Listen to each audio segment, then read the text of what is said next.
On a souvent l'habitude de voir des textes de rabbins, des discours de grands rabbins. Et souvent, quand on ne connaît pas bien cet univers ou quand on l'écoute simplement, on se demande où est la place du féminin dans le judaïsme.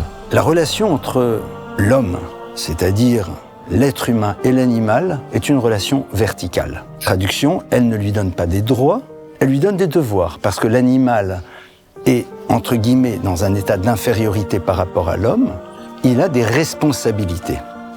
La Torah nous dit qu'avant de rencontrer la femme, l'homme, le monsieur, doit avoir conscience que la relation qui pourrait exister entre l'humain et l'animal ne peut pas exister dans la relation qu'il aura avec la femme.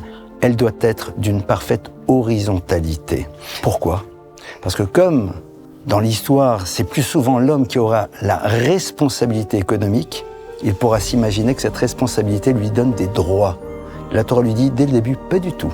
Qu'on soit bien clair, tu vas avoir une responsabilité, parce qu'en effet, on va se partager les responsabilités à l'intérieur de la construction d'une histoire commune, mais la relation dès le début doit être posée clairement. Elle ne peut être qu'horizontale.